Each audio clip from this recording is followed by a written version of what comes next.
Buongiorno ancora, benvenuti a tutti. Come welcome to everyone. dicevo, As we said, il nome dell'evento appunto the event Cybersecurity, is Cybersecurity, the role of Italian National Postal and Communication the Police role against of cybercrime. Italian postal communication Parleremo quindi del against ruolo della cybercrime. Polizia Postale e delle So Comunicazioni we'll speak con about the role of the Italian Postal ospite la Police dottoressa against Attacchi, direttrice della Polizia communications, Postale. and Ma we'll prima have di our iniziare l'evento vorrei dare la parola Polizia Chardi, ai but before direttori dei starting, due I'll give dipartimenti di the word to the director of the ingegneria Department e of del Dipartimento Engineering di Matematica. and Maths Sono appunto i Department, due dipartimenti che who are supportano two questa departments iniziativa della that laurea are magistrale in supporting cybersecurity. this Gaudenzio, a te la initiative parola. on cybersecurity. Grazie Mauro. Gaudenzio will speak. Sono Gaudenzio Meneghesso, il direttore di Professor Meneghesso. Per me è un vero piacere dare i saluti iniziali a questo workshop dove gli illustri speaker oggi operanti nell'ambito della Polizia Postale ci daranno il loro punto di vista su questa tematica importante e attuale. Io credo che la sicurezza informatica o la cybersecurity sia oggi una delle problematiche più pervasive dal punto di vista industriale, economico, sociale, e riguarda poi ogni tipo di organizzazione, la pubblica, la privata e anche sempre di più il singolo individuo. Solo per fare un esempio, ho letto recentemente nel World Economic Forum a maggio hanno condotto uno studio sulle conseguenze e i rischi prodotti dalla pandemia e ha individuato la crescita dei cyberattacchi e delle frodi proprio dovute alle nuove pratiche lavorative, lo smart working. E questo rappresenta il terzo rischio per le aziende al nono livello globale. Quindi è chiaro che questo è un elemento veramente critico. Oltretutto un'analisi del mercato recentemente svolta ha evidenziato che lo specialista di sicurezza informatica è oggi una delle professionalità più richieste e al tempo stesso meno presente e più scarsa nel mercato. Ora il mio dipartimento di ingegneria dell'informazione è veramente orgoglioso di essere uno dei principali promotori di questo nuovo corso di laurea. È un corso di laurea interdisciplinare che abbraccia e raccoglie le competenze di ingegneri nel settore dell'ICT, ma anche di informatici, di scienze, di matematici, di specialisti in psicologia, economia e diritto. Questo nuovo corso di laurea magistrale offre al nostro dipartimento la possibilità di portare l'interdisciplinarità a un livello molto elevato ed è un corso di laurea interdipartimentale, un esperimento fatto nell'Università di Padova come una laurea gestita tra due dipartimenti. E questo, devo dire, è stato un esperimento sicuramente estremamente positivo.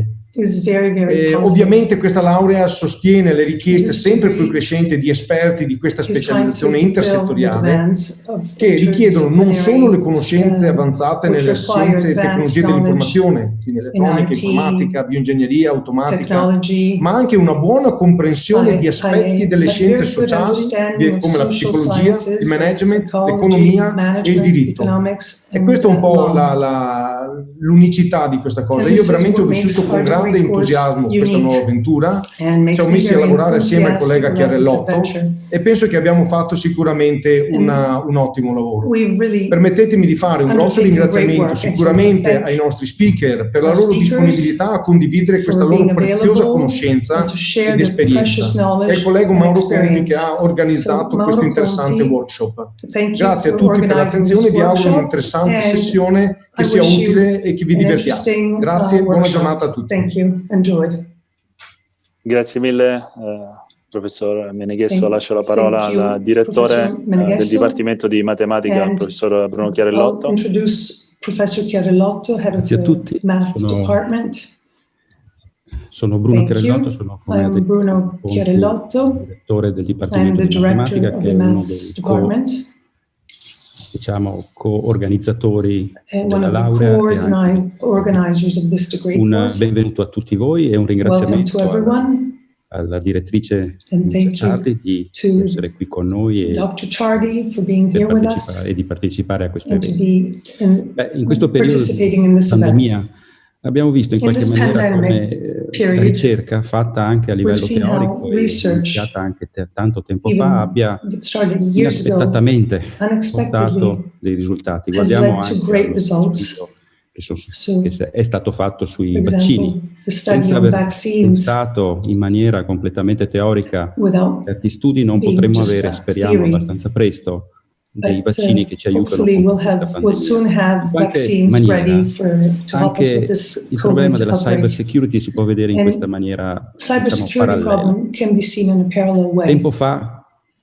Tempo fa si pensava che il problema della cybersecurity fosse un problema connesso con la sicurezza nazionale, con i militari, diciamo, con la warfare, con criminali di alto livello. Oggigiorno noi ritroviamo questo problema in qualsiasi passo della nostra vita, dall'aspirapolvere, dall'uso dei telefonini, dai remote control, dai controllori della televisione, delle nostre porte, dell'apertura delle nostre diciamo, case per entrare nelle abitazioni. E soprattutto l'uso anche di questa dell'uso di tecniche, diciamo, informatiche anche da criminali di bassissimo livello.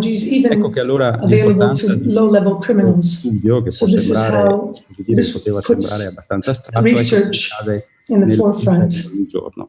E anche la presenza della polizia ci sta dicendo che, come per ogni cosa, anche per ogni cosa, sia importante è che lo studio di questi argomenti e come l'impatto nella nostra esistenza sia sempre presente di problemi connessi con la cybersecurity. Per questo io ringrazio gli organizzatori di questo evento, ringrazio la dottoressa Ciardi di essere qui con noi e di introdurci su quelli che sono i problemi di tutti i giorni.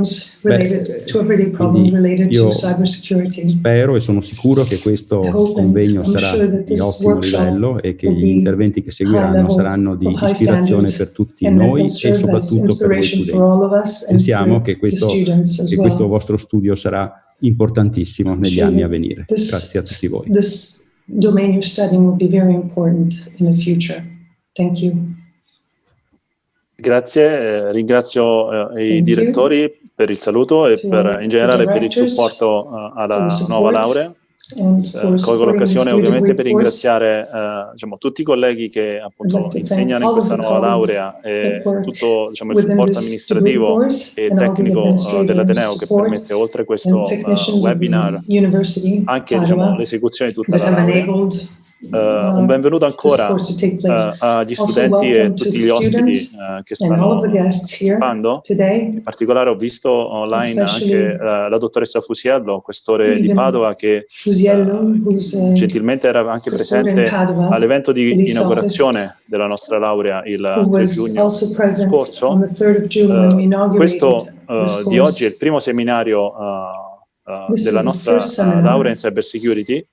L'incontro appunto pone l'attenzione sul ruolo fondamentale della Polizia Postale e delle Comunicazioni nel contrasto alle organizzazioni criminali che, come sappiamo, sono diventate sempre più aggressive e anche strutturate nel sistema cibernetico.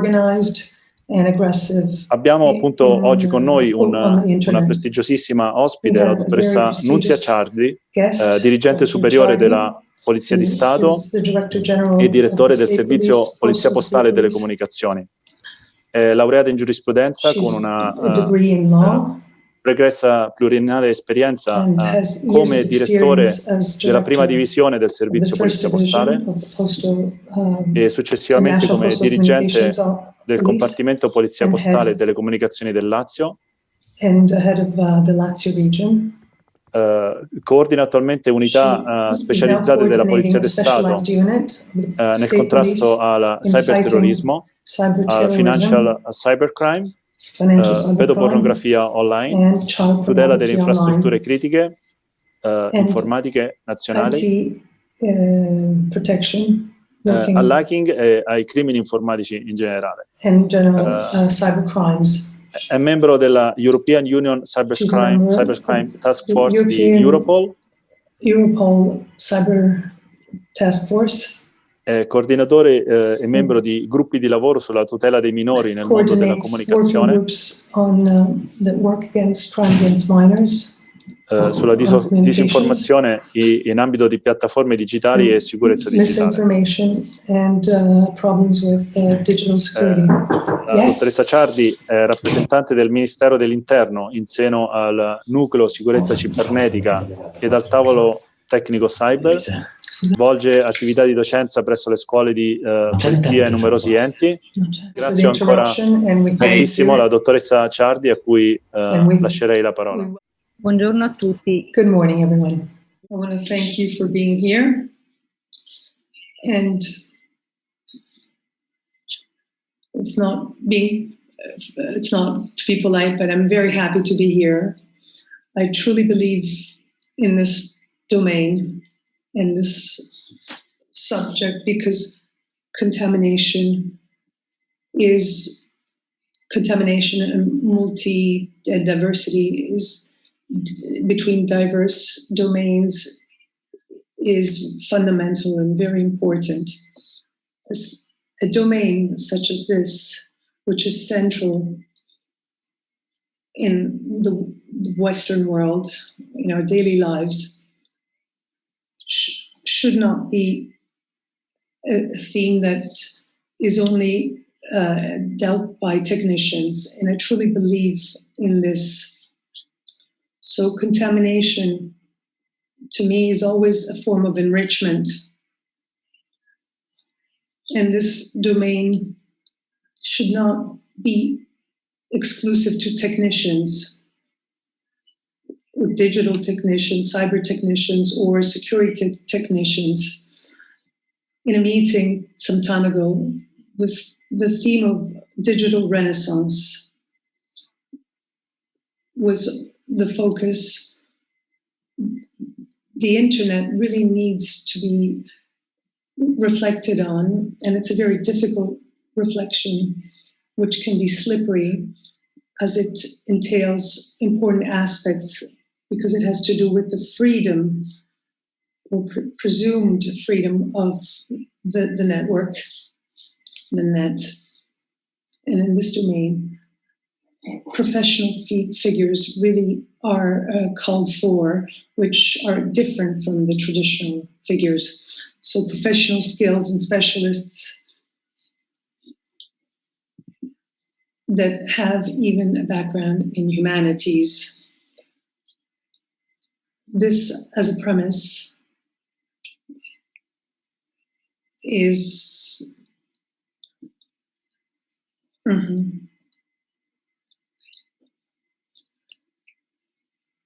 She's speaking slowly to help the translation process.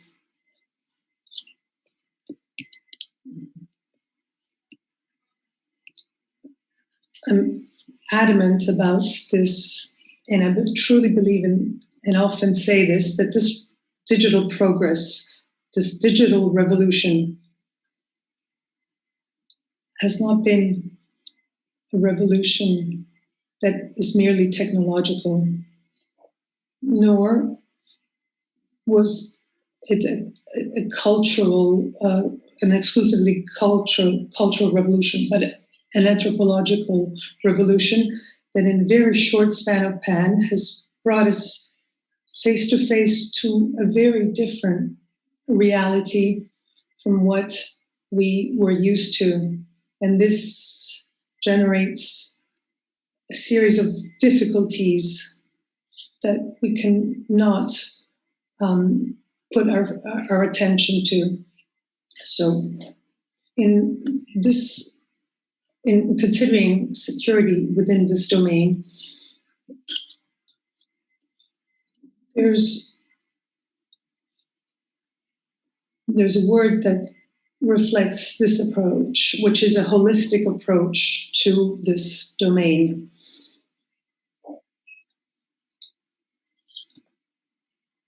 Now I'll get into the topic, cybersecurity and the role of the police, of the law enforcement of the police, like ours, that fights cybercrime. Nowadays, a country that is considered as evolved cannot have a lack or not have, and to be competitive must be digitalized and must have all services that are digitalized, including institutions, all the fundamental structures that the state requires, public and private, need to be digitalized. So digitalization should be considered as a resource which enables a country to be competitive.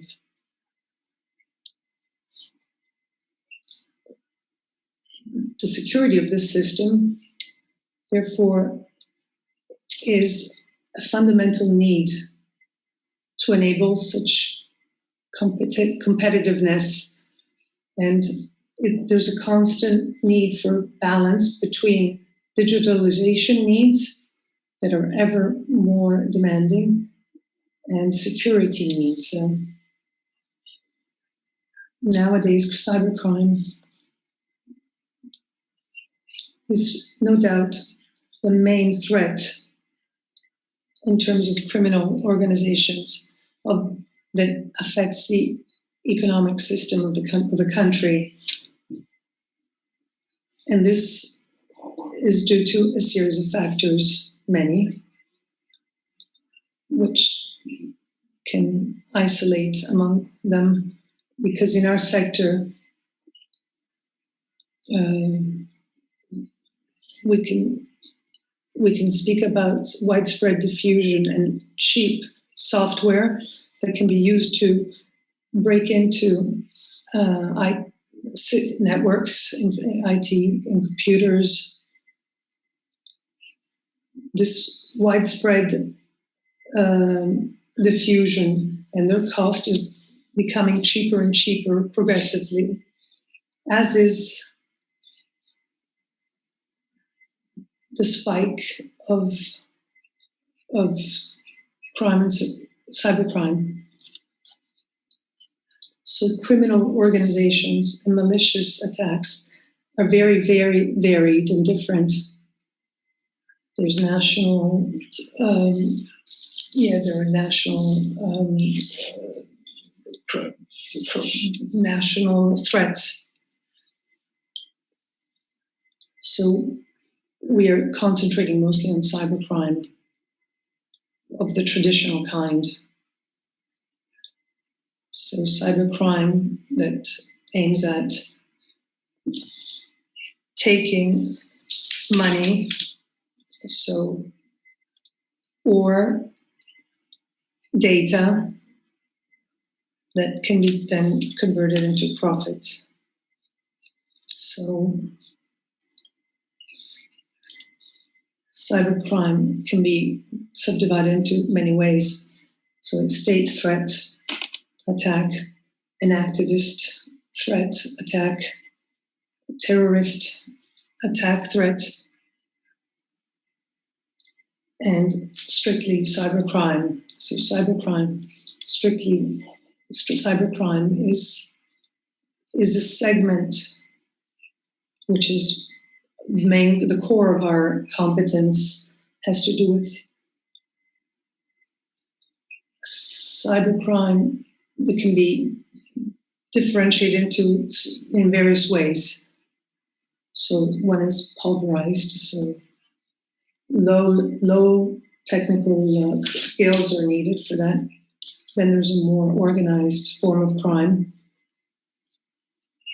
And then there is an infiltration, and we have no doubt about this because we've seen this in our investigations, of a very highly and well-organized crime organization. A very organized crime that is both Italian and international.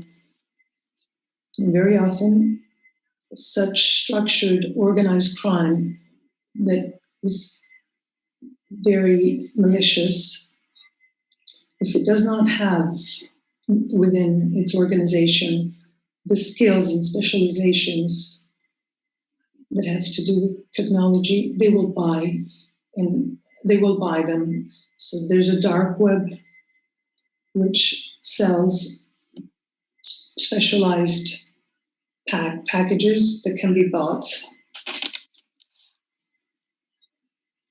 So the criminal organization offers the structure, the frame, to then allow criminal strategies to be implemented, and they buy the skills, the specialized skills that they do not have within them. I'll talk about a structured and organized system of crime, because when I will speak about certain types of crimes, that these types of crimes cannot be managed by a single individual or simple hackers who decide to infiltrate information, for example, 18 million euros, which is an amount which we have come across when conducting our investigations. It's not a number just thrown there. Now, 18 million euros. Can this sum be managed in a simple way? Now, these hefty sums really need structured, organized organization to be laundered and to be reinvested. And I will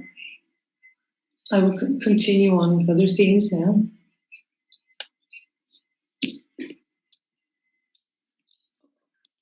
Okay, yes.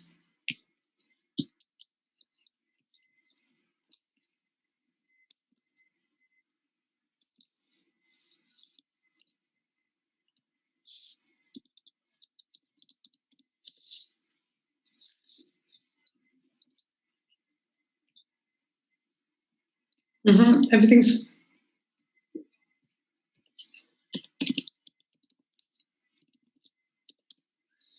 we will now continue. So some figures. So to see numerically the problem, the figures may not express everything, but in certain cases, they can tell us a lot. So from 2014 to 2019, cybercrime, which I spoke about earlier, has proven to be the first cause of severe attacks. From 2014 to 2019, it increased by 162%. So from 2018 to 2019, there were another increase, only focusing on cybercrime only. So we exclude all other forms of things like activism or that have not to do with the real crime, an extra 12.3%. Such percentages are worrying and call for attention. If such percentages were found in ordinary crimes, they would make everyone tremble and shake.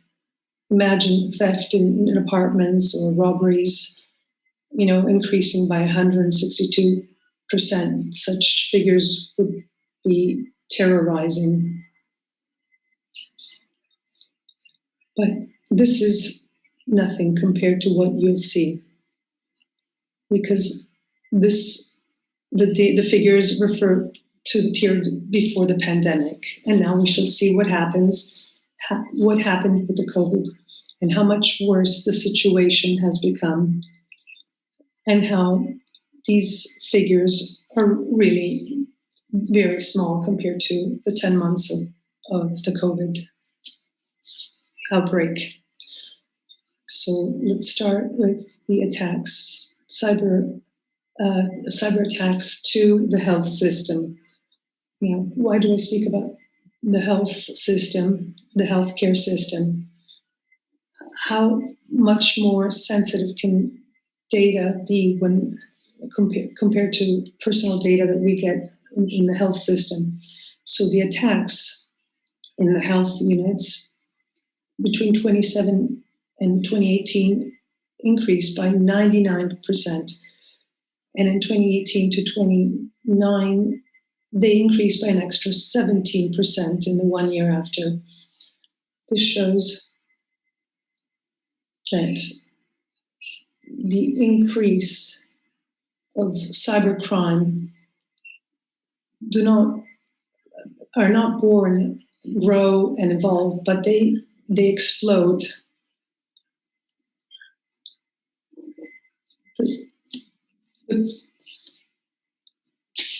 The criminal and phenomena really spike upward, causing peaks in a year and progressive increases, like plus 17%.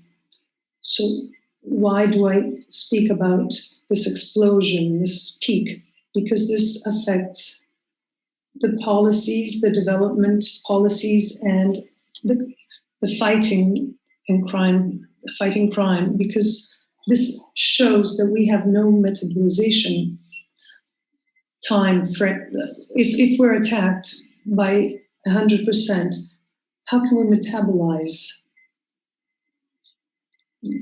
We have minimal time, so these figures oblige us to really move quickly in fighting and in conducting research. Now we will look at postal police service. We were established in 1998 as a postal and communications police service.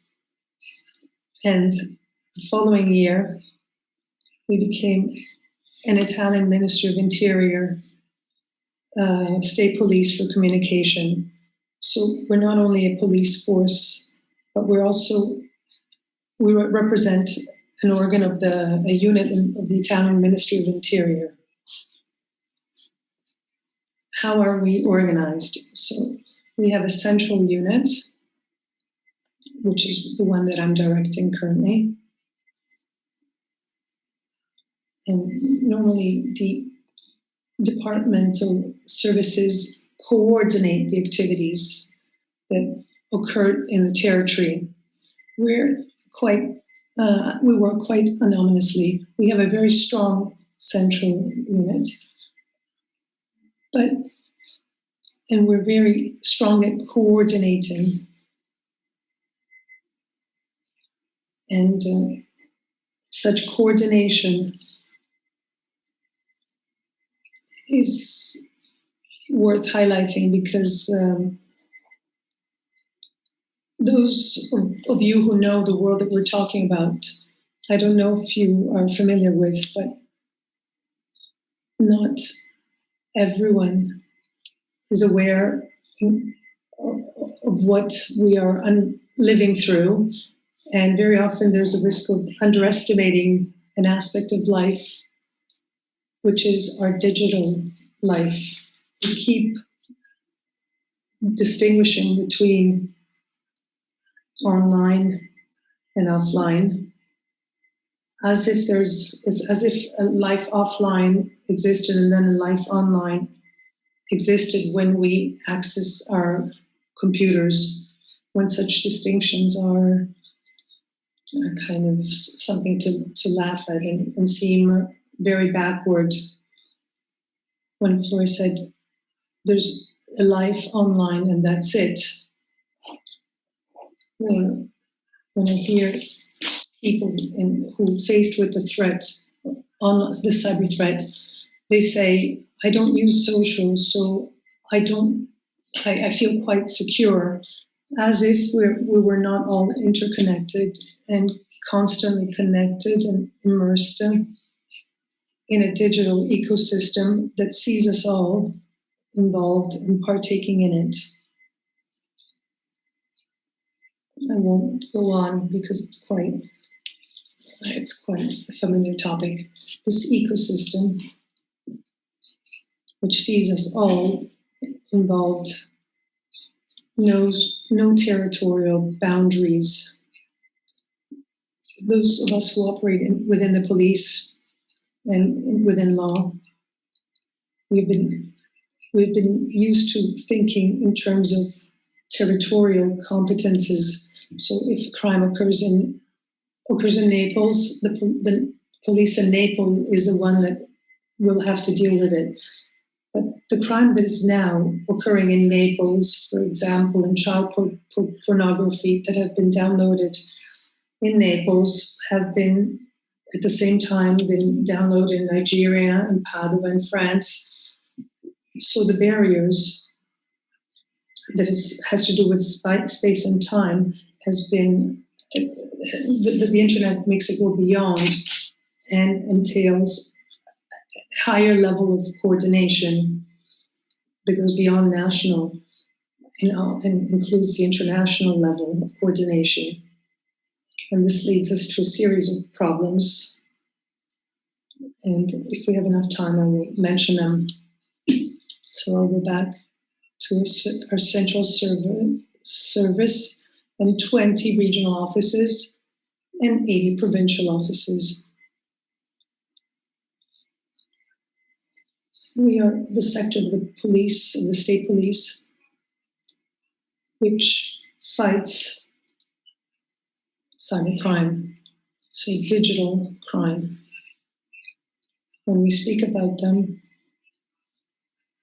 it's to speak about it's just to speak about all aspects of our life and an all-rounded form of criminality and crime, to optimize our resources, which are not infinite, but are rather restricted and limited. We work especially on certain macro areas. Some are exclusive competence, and others are the competence that of prevalence. So the first is critical cyber attacks and critical infrastructure attacks. So companies that offer light transport, etc., big companies, important companies. Then there's a sector that has to do with minors, the protection of minors. So, for example, everything that goes against, that fights child pornography and child abuse and cyber terrorism, all those phenomena that engage in propaganda online, that see the internet as a protagonist and allow the recruiting of supporters and to spread their ideas in a very in a very short span of time that would be inconceivable without the internet. All hacking and financial cybercrime, which is currently, believe me, and you'll see it from the figures that you will be provided with, is a true urgency, a real economic attack to the country's economy. And then all crimes that have to do with social network and postal crimes, which reflect our past. We originated in another way and then evolved we evolved through a real revolution. So our central service is an operative center, and all Italian offices depend on it. And in the central center has three operative sectors: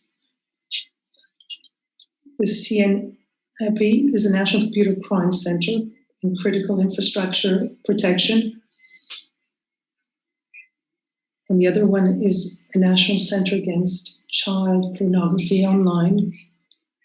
And the third is a commissariat of the police online, which is our portal, which provides information and allows alerts.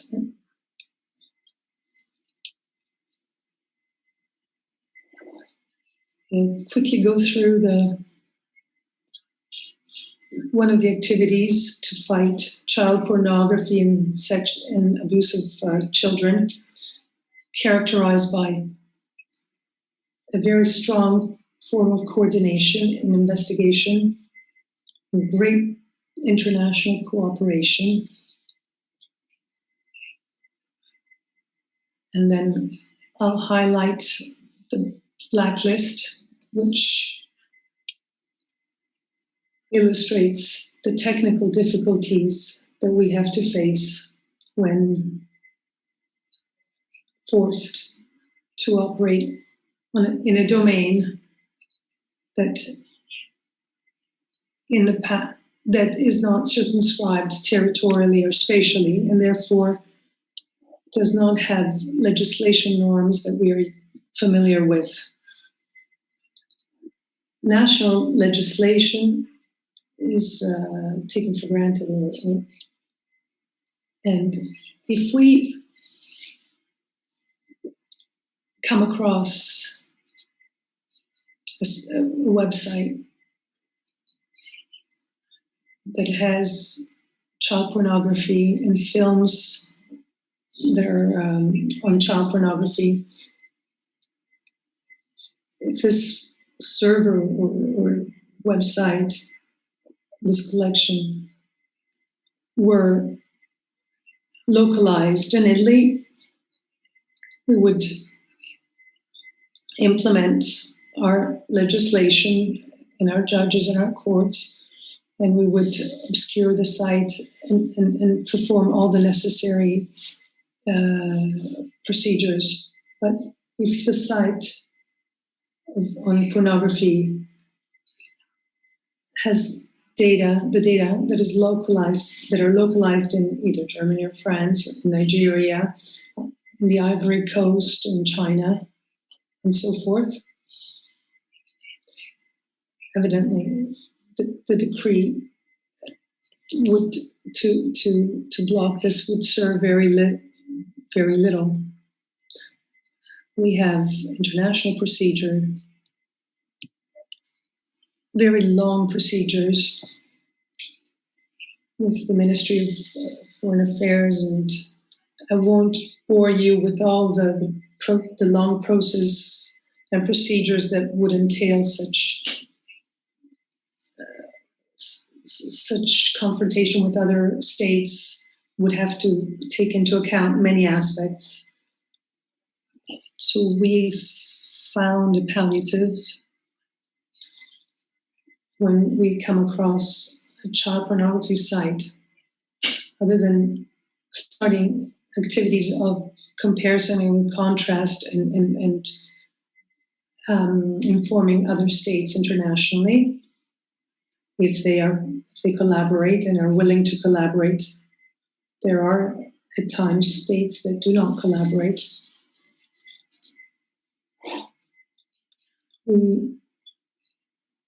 We are then creating a filter to access those images. So we order Italian providers to block access to those spaces where the images are located. So if you try to connect, and you will find that the access is prohibited due to X and Y reasons. I don't have to explain to you that anyone who is good at hacking or infiltrating will overcome such blocks. But this is what we can do up to now. It's the maximum we can do. This is what we can achieve with our legislation. So block the access to Italian users. If the Italian user is an expert user and can detour that filter and breach, there's very little else we can do other than activate international collaboration channels. This is figures related to against child pornography. So in cases of people who were investigated, what I'd like to highlight, in the first 11 months of 2020, there was a 110% rise of cases, and 75% of those who were investigated. So this is figures that are related to the pandemic outbreak.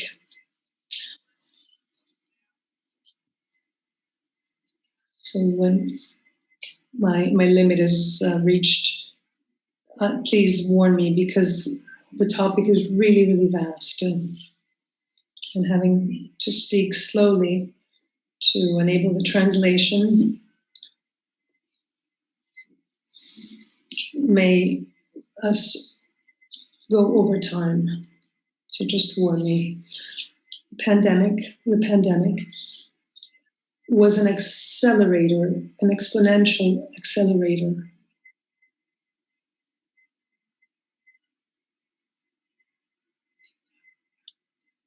So I consider digitalization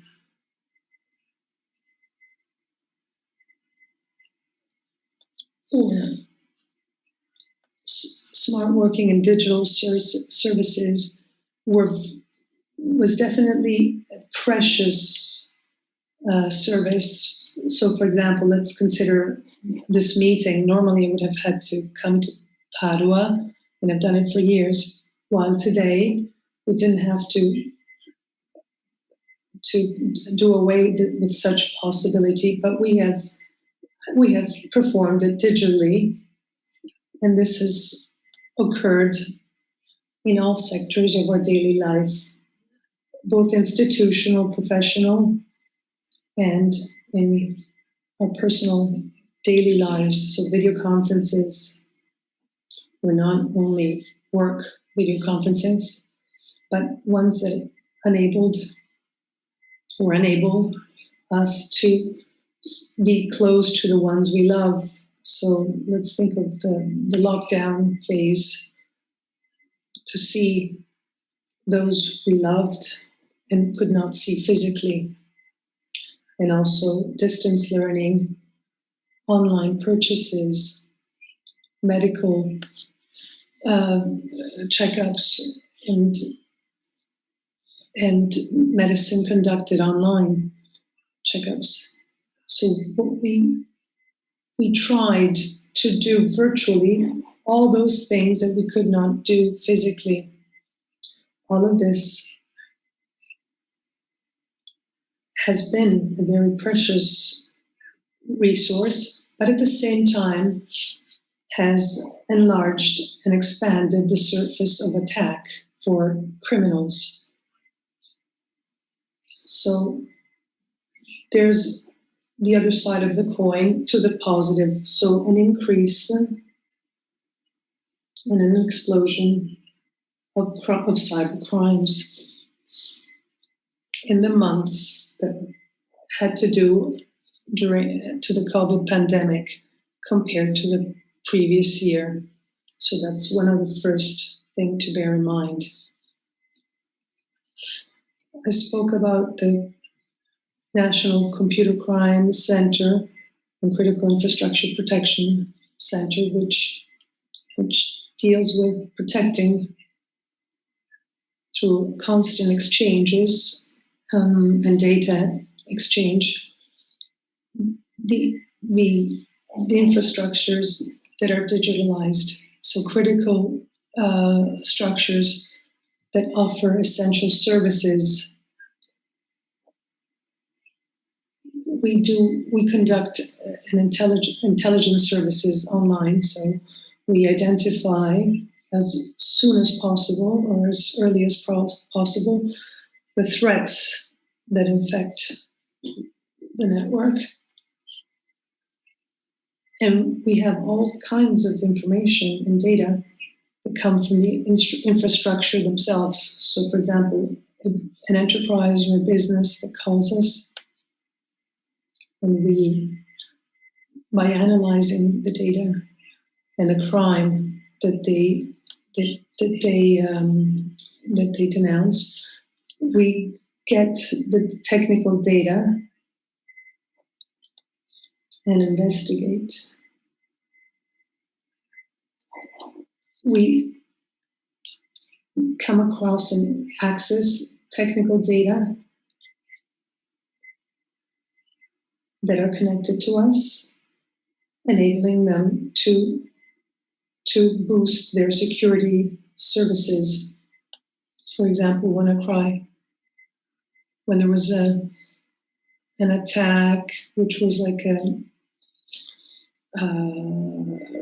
kind of rehearsal to we received the first information by the states that were first attacked. And in the first 2 hours, we branched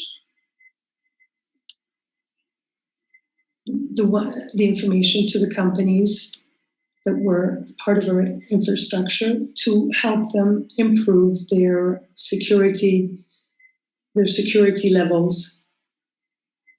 And I speak to you who are more experts. We all know that WannaCry was attacked thanks to a vulnerability which we were aware of. And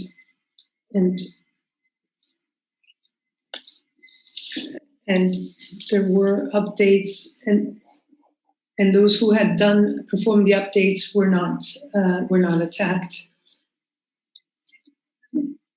I become allergic to certain and I respond allergically, but it's true that some who did not update was attacked. But maybe we should start with the idea that not every user is evolved and updated. So we cannot only blame these users, but it's the ecosystem itself that has to become more secure and safer. And when you think of public institutions like the health system, the healthcare system, you know that many sectors, important sectors, still use XP, which cannot be updated anymore. Why? Because to update the license, you need financial strength that not everyone has. So not all companies have this possibility, nor public institutions at times cannot. So among those that were hit and broken into, it's not only those who did not update due to lack of awareness, but those who could not update due to lacking resources. And this is another problem, the lack of resource. So the companies that are with us, that have agreements with us, include the following. And we inform through our alerts. So these are important enterprises nationally through a public-private partnership as to offer the best possible solutions to improve cybersecurity. So this slide illustrates the companies that have the agreement with us. One, to show the level of our extension, so how widespread we are,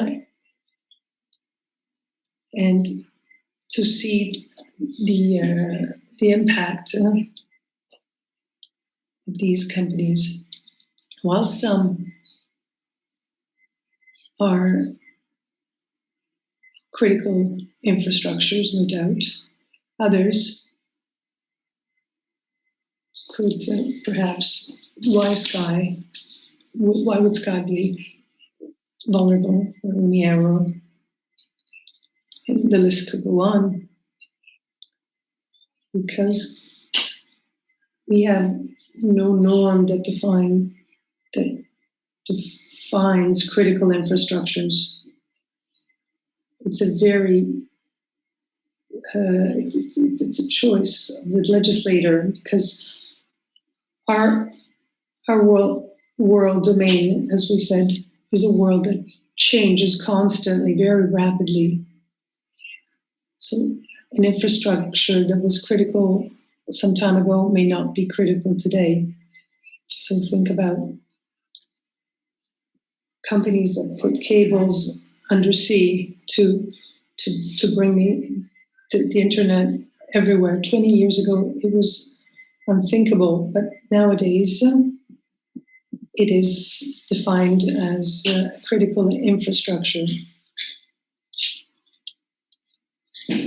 So we highlighted and emphasized this norm and considered critical those companies that have high employment rates or employ many people. To attack a company and really break into it seriously, financially, economically, it means compromising its operativity, and therefore it means putting at risk 5,000 or 10,000 employees and working positions for our nation. And this, for me, is a critical profile.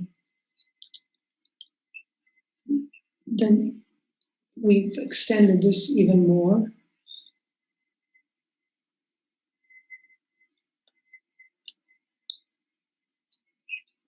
I described the partnership, private-public partnership.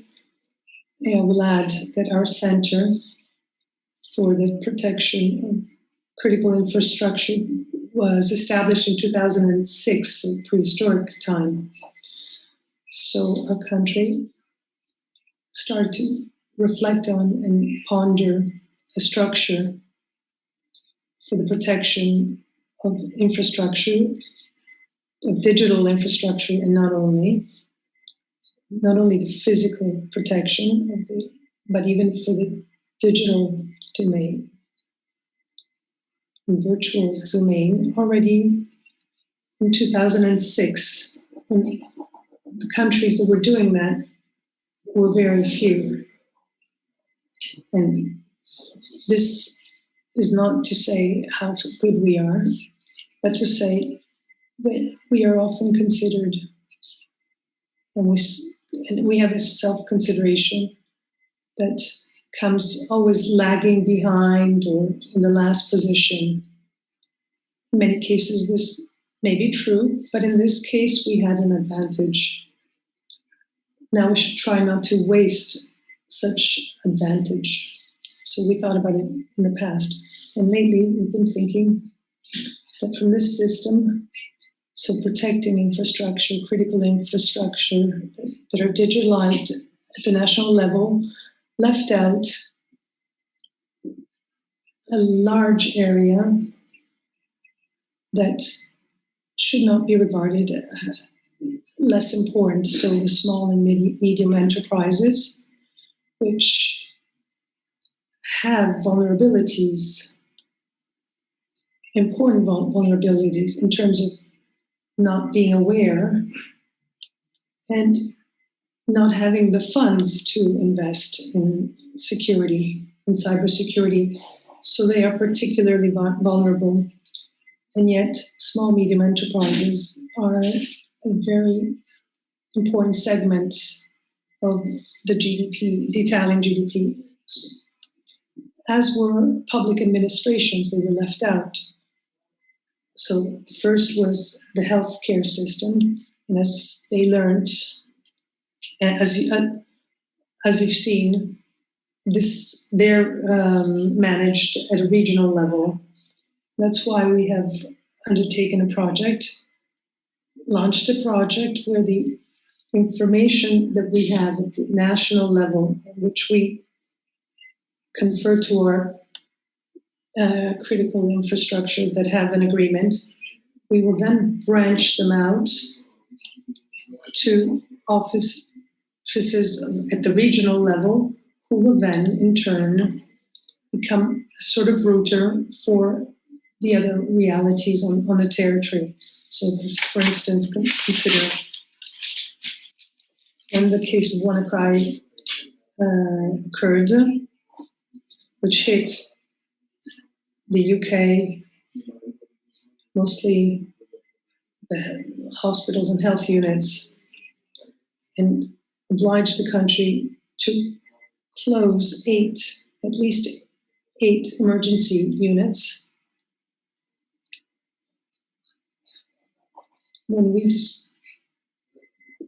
distribute our cybersecurity information with the companies that are with us, we also advised and informed health units, even though we did not have official relations with them.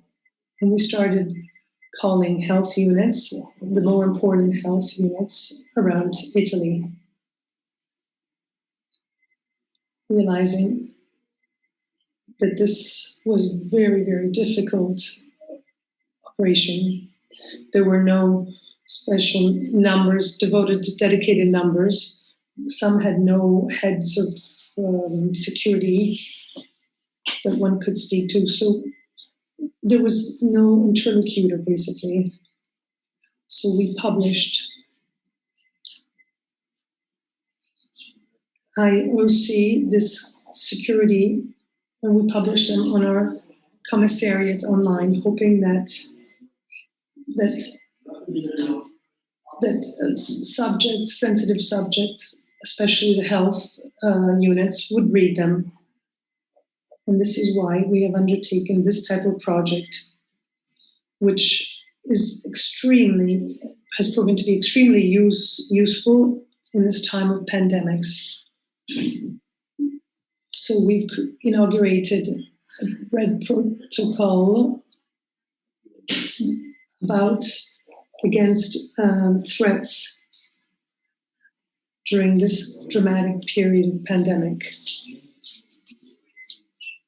so that the information could be passed on to all regional points of reference to then branch out to the health services. We all know that the first serious episode in the Czech Republic, in which the hospital was blocked by ransomware during COVID, and the first death in Germany, a woman, serious case, was transported by ambulance to another hospital because the hospital she was at was attacked by ransomware, which blocked all of the systems. And during her journey, she died. So never as before, this type of digital security is pivotal and fundamental. Now let's look at the National Computer Crime Center to protect critical infrastructures. Figures related to pandemics in the first 11 months of 2020 compared to the first 11 months of 2019, there was an increase of 260% of attacks, reported attacks, and 77% increase in the number of people that are under investigation. This highlights the tsunami that this pandemic represents, a really violent accelerator of all phenomena of health, but also of criminal phenomena, which led to the spread of, to the extended spread of vulnerabilities for attackers. This acceleration is, to me, irreversible. So we are immersed and plunged in a new area, which has shortened our times to develop. Let's go on. So the attacks to critical infrastructures. So the attacks related to ransomware. Why do I speak of ransomware? In this period is particularly insidious. I'm sure that interlocutors and guests will understand me even without going on about it. They're particularly sophisticated. So they come after computer attacks, and often they're not carried out through an email where you open an attachment, but they infiltrate the system directly. We've seen companies and enterprises being totally blocked in their administrative processes and in their manufacturing processes. So such figures are just the tip of the iceberg. Many companies, in fact, prefer to pay and not to report the crime because the cost that they would have to bear, even for an extra block of the system, of their manufacturing process, would be fatal for their survival. I heard replies such as from CEOs telling me, for example, I can't tell you names, but faced with such 200,000 euro requests, ransom requests, where I advise not to pay for two reasons. One, because you never know, you will never get that sum back, or you will get the data back, because you will be financing and funding a criminal organization, but which needs everything but extra money to make an advance. But are you joking? 200,000 euros? I'd give 3 times as much to get all of my data back. This is what I received as a reply just to show how criminal organizations come up with their calculations when requesting ransom. I spoke about ransomware, but many companies, and we've got signals that point to this, not only ask for ransom or related to data that is encrypted, but because the ransomware is preceded by a computer attack where the attacker's been there for months, so they can encrypt all the sensitive and vulnerable data, which they blackmail and threaten the company by saying that they will publish all of the vulnerable and secure data. So ransom and blackmail, which can have a third level, which can have a menace, the threat of a DOS attack, which would paralyze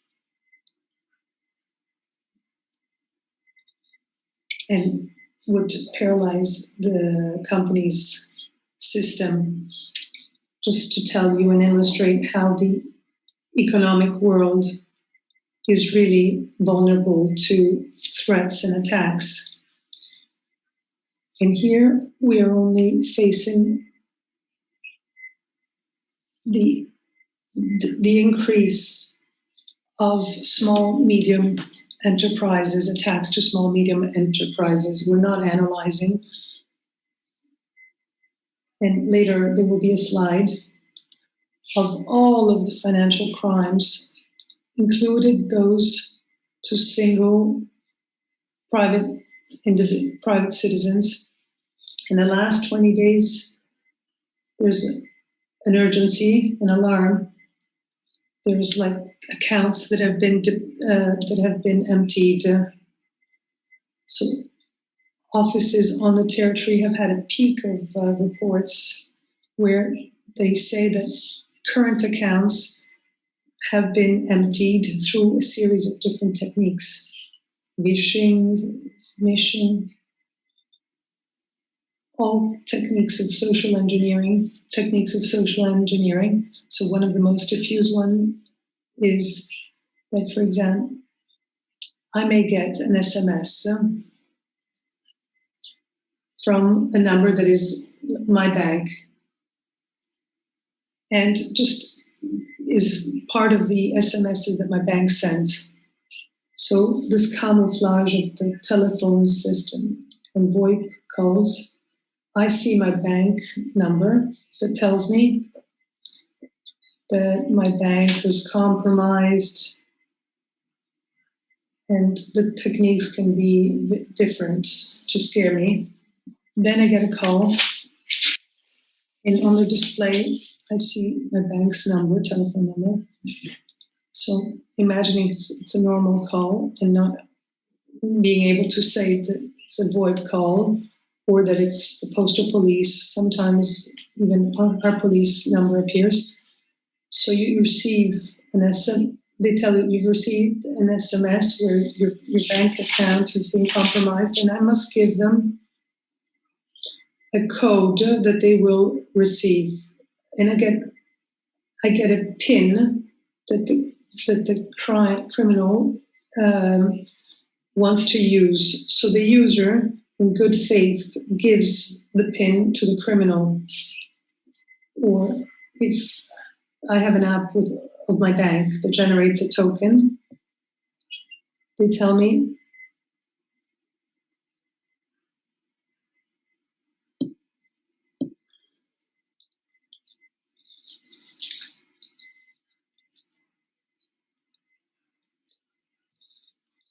I'm trying to go quickly through the data.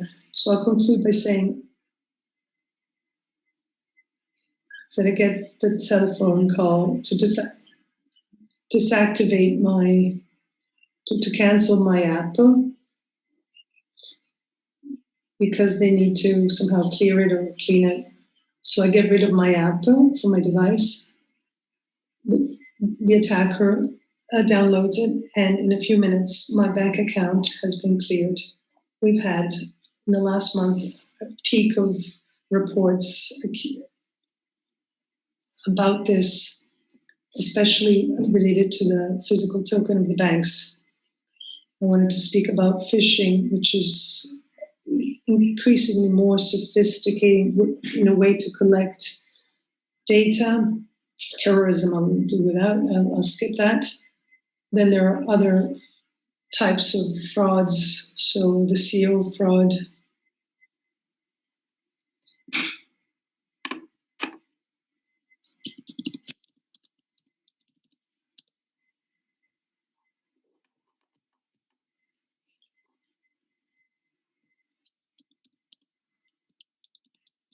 Adesso sento. Okay.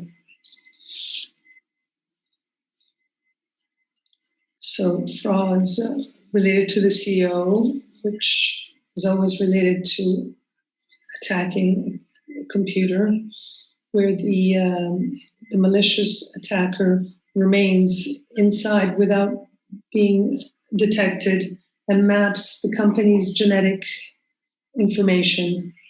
So obtaining information related to strategic information, transactions, and all of the business.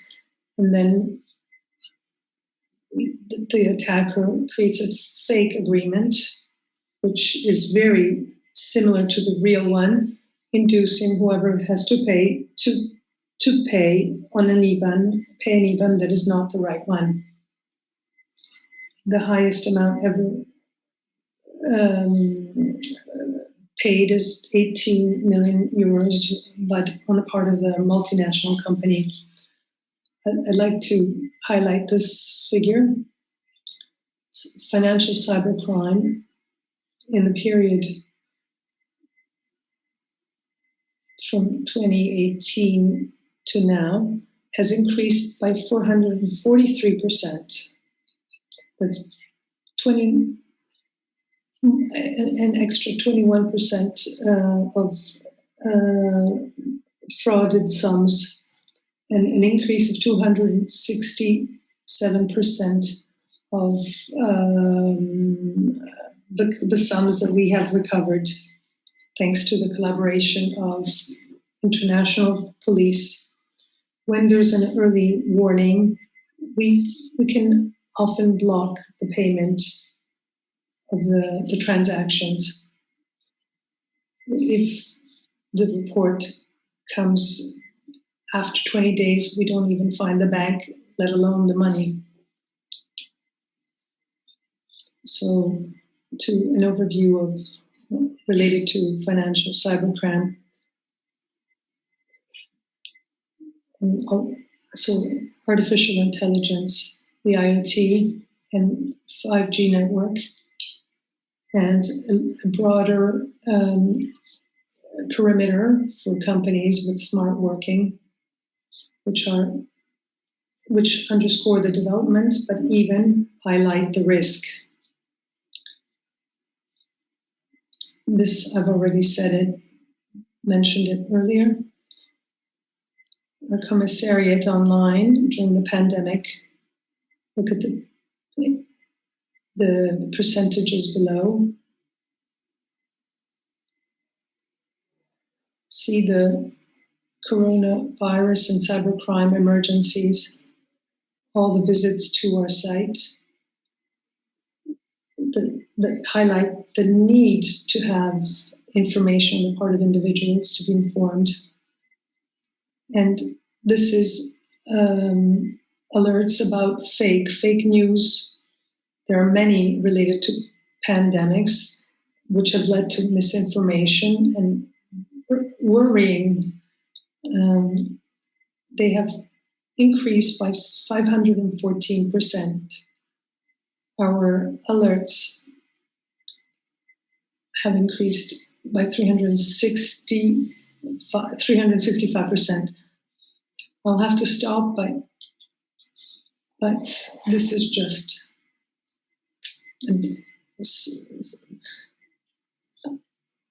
I will now ask the speaker, the audience to ask questions and open the floor. I reflected on your observations on the spike and what you said as irreversible. I agree that it's going to be irreversible, and thank you to the increase of sums recovered, and thank you for all the work that you as police, postal police, do to combat this cybercrime. And also, even the sums that you mentioned, 18 million euros, start making you think how relevant the sum is. And all these figures highlight the importance of training people who specialize, as we do in our degree program, that highlight the ethics as well. So, and not only the postal police service, but also to help companies who really need outsiders who can specialize in this sector. I will leave the floor to questions, remarks, feedback. Posso?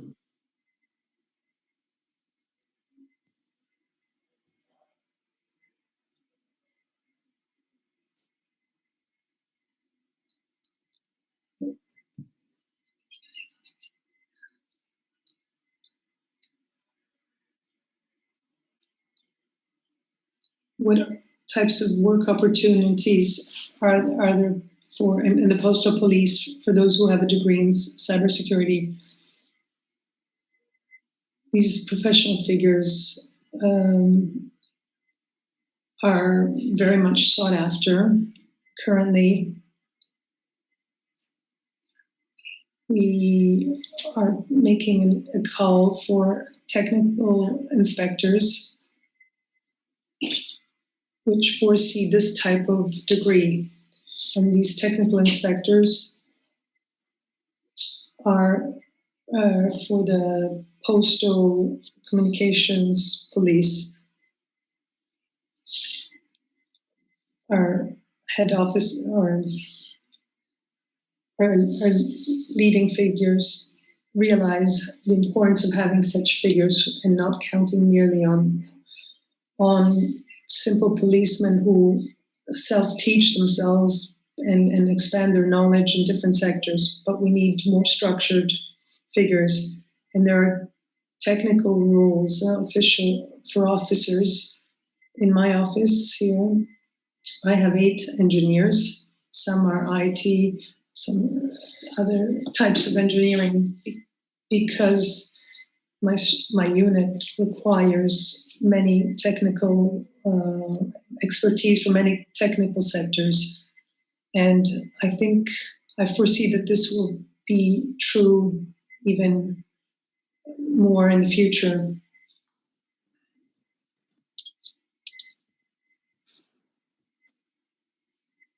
Thank you.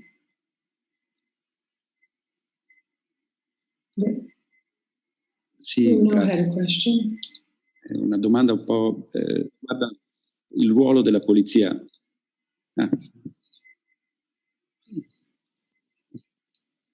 Okay. Riguarda il ruolo della polizia, grazie dell'esposizione ad ogni modo. E il ruolo della polizia, oltre che andare contro, è anche prevenire il crimine. Ecco, mi chiedo, quindi il ruolo della laurea di Cybersecurity è quello di combattere, però poi c'è anche una parte che riguarda il prevenire. E questo mi sembra sia più un aspetto psicologico della cosa, cioè il portare fiducia a qualche email oppure farsi, per così dire, frodare. Questa è una parte completamente psicologica della cosa. Mi viene in mente adesso tutta la polemica sull'app Immuni, ad esempio, in cui si diceva l'app Immuni va contro la nostra privacy, apriamo il nostro su questo, però non ho visto la stessa, e questa è una cosa completamente psicologica, la stessa critica sull'app che uno deve scaricare adesso per poi farsi guidare il 10% dei propri acquisti con la carta di credito. Non sono contrario alle due app, sono anzi molto positivo per le due, ma vorrei solo sottolineare questa così dire sfumatura psicologica tra le due cose. Nella prevenzione anche questo si dovrebbe prendere in considerazione.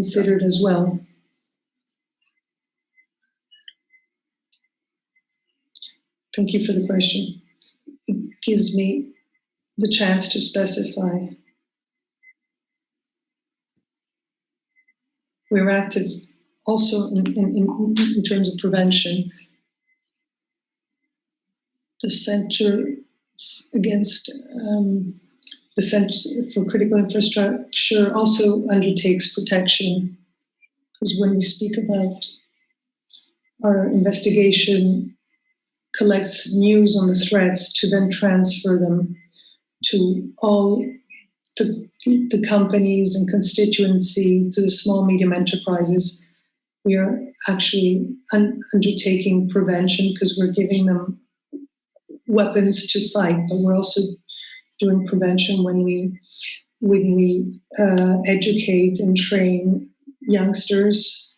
We go to schools during campaigns, which you would not envisage police to teaching, but we teach students who know very little about this type of such domain, because yes, they do use the telephone, but they're not aware of what happens to their data and the risks of privacy. They can't tell fake from real news.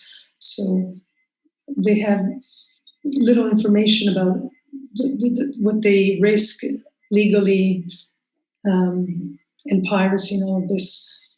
So we work on awareness. We should work more on awareness, but while schools are easy to attack, are easy to access because they're in class, adults instead, they're more difficult to reach because everyone's busy. So whenever we have the chance, so schools, we do. So the Attacchi app, I smile about this thing. The Immuni app has been criticized from a technical profile, under the technical profile. History teaches us that we can infiltrate anyone, from the Godfather. So the Attacchi seemed secure, but people who do everything over the social network, use social network, speak and reveal their personal data, use password like dog name and name of the daughter, or the same password for every service they use. And then all of a sudden, when Immuni, they worry about their privacy. This makes me smile and astonishes me. Maybe it has to do with inefficient communication. So when this idea of not worrying about data, the passing out of data makes you smile. This has to do very much with the anthropological revolution, which I mentioned earlier. When I speak of this revolution, this is what I highlight, the fact that we're behind the screen. Our senses are not used, so our human parameters are not being used. And if you're not an expert, you tend to make a mistake. And a journalist once asked me, do you exclude, being a victim of this kind of attack? Obviously not. Naturally, by training, I'm very cautious, but everything's so well designed that distracted for a while, any one of us is vulnerable and can superficially accept something and be vulnerable. Our community, us, but none of us can exclude that we can fall in the trap, because we're all human beings. That's why I believe two things,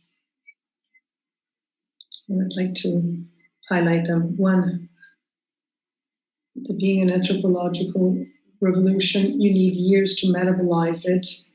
So Facebook was born in 2004, not even 20 years, and has 2 billion users. So we realize how this progress has had spikes, which we have not been able to elaborate. And two, we need to seriously reflect about the web. So this freedom of the internet is a bit of, there's a fine confine between being free and being wild on the web, which it's a reflection that needs to be pondered carefully. I'm the last to speak about or want to speak about censorship, but some type of reflection is called for. And that's why I speak about Renaissance in terms of human skills and humanities, because it deserves attention. I agree about the psychological and humanities side, which shows the importance of how, even in our degree system, we try to give expertise that go beyond the technical skills.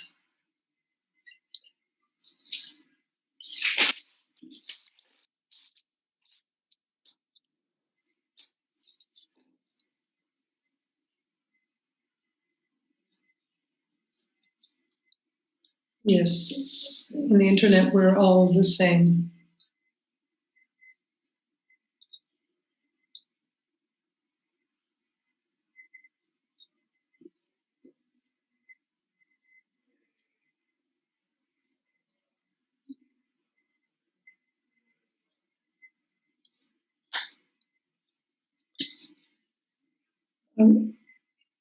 We're concluding a project now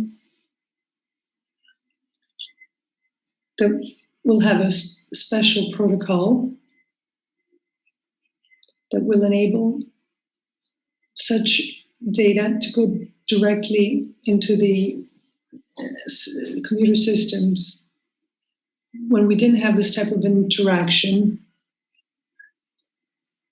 we did it through emails. Now we want IOC to be brought directly to the system. So we're working towards this platform, which should be completed soon.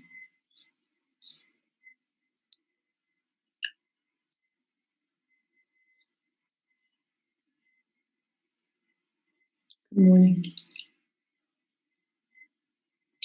I wanted to have a detail to when you obscure sites, changing the DNS. I ask myself if there's a motivation, a legal motivation, to choose at this level.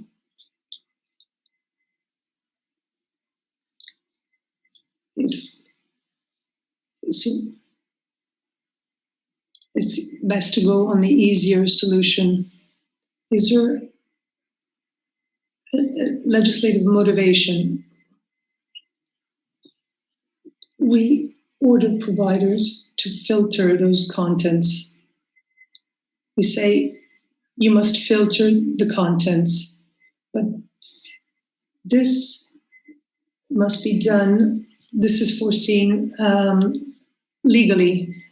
I can't do this for illegal vaccine. I can't use a blacklist for illegal vaccines. It's the legislation that must order. And for child pornography, it is foreseen. Now there's a law that is being passed that foresees for the selling of drugs, the trade of drugs, but I cannot use it for all kinds of things. It has to be foreseen within the law system. The blacklist, is there a reason why it's done by name and not? We just ask for filtering and DNS. We do not specify it.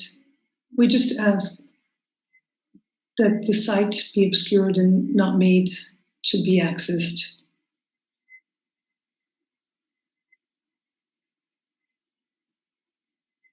Even companies are undertaking prevention and teaching their staff. So, for example, counterattacks against phishing. Companies are trying to adapt and do something. Surely, often, man is the weak link of the chain.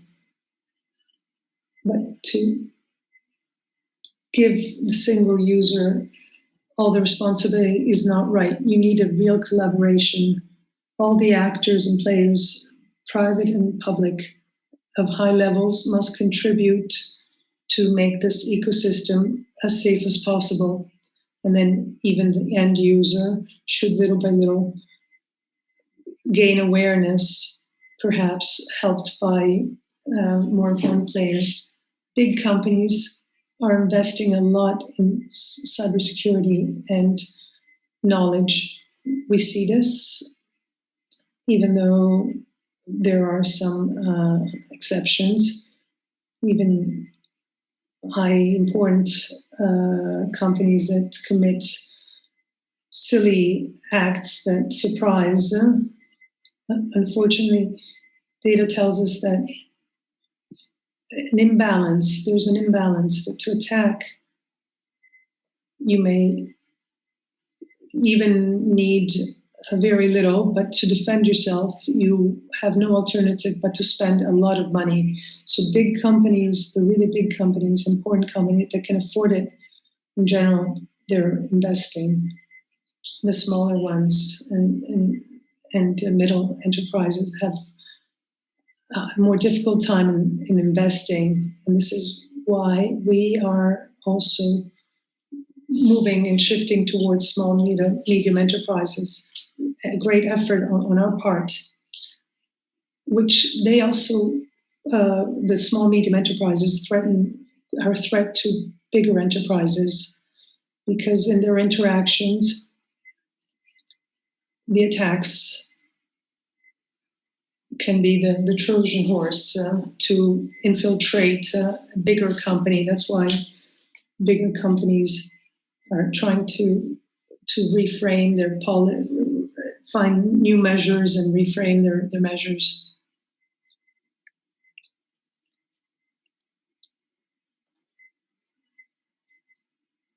So another question.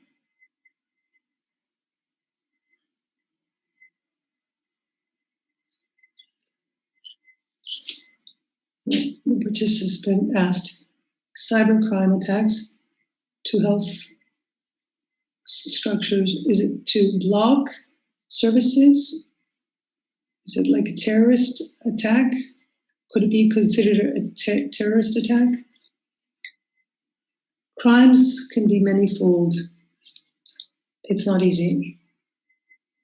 Many have motivations that have to do with economic motivation. So if you hit and attack a hospital with ransomware and then you ask for the ransom, you can make huge profits. But when there are attacks that get information, sensitive information, so they can be used for anything. They could be used for against a public figure or for insurance purposes. So the motivations behind using individual data and information, there could be many motivations to steal this sensitive information, and it is worrying. It could be a terrorist attack. Any type of motivation could hold true. So data, we know, is today's most precious commodity, which everyone is trying to access in legal ways. They're trying to access in legal ways or borderline ways. And we know that many data are spied on, and attackers are in these computer system, and individuals don't even realize this. So maybe for 3 years they've been there and there was no report and accusation. So this is a very delicate situation.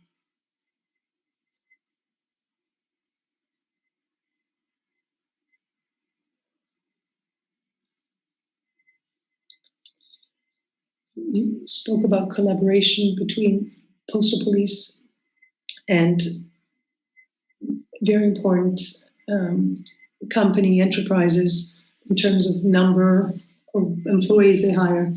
In parallel,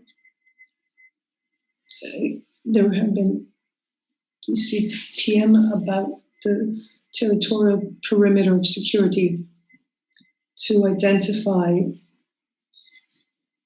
the companies, vital companies for Italy. Is there a relation between postal police and these specific enterprises? Part of the entire system.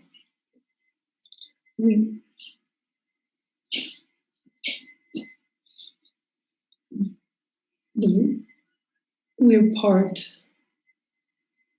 as Ministry of Interior, Cybersecurity, we're within the system,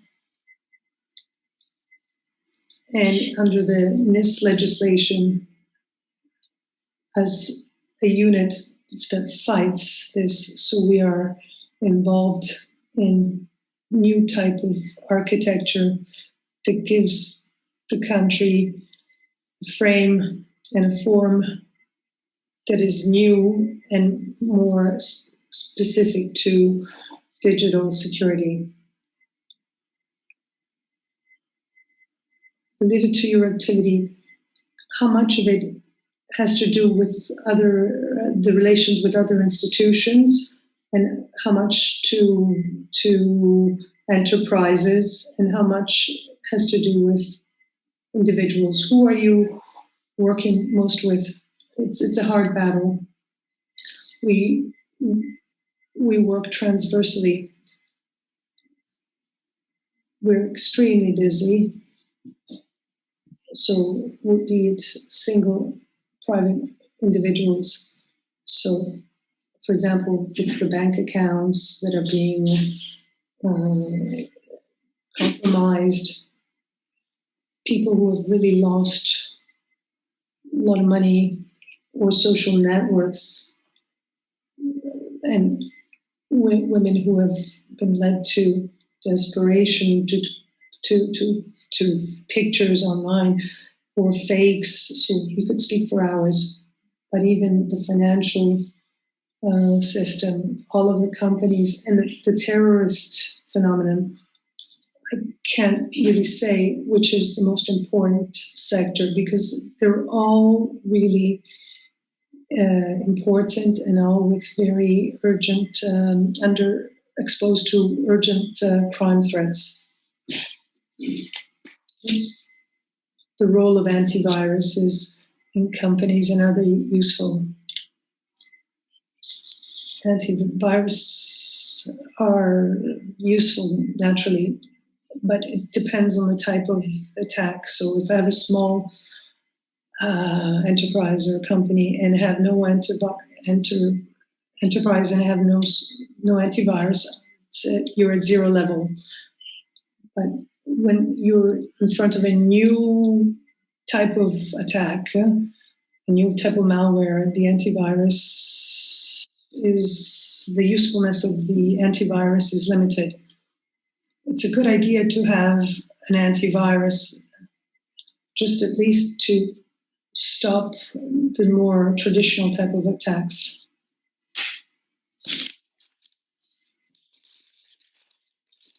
So thank you very much for all of your time, for your speech, and for the presentation that you have given us, highlighting all highlighting the importance of the need towards cybersecurity, and need to invest, even as a nation, in security, cybersecurity. Thank you very much, and thank you, everyone.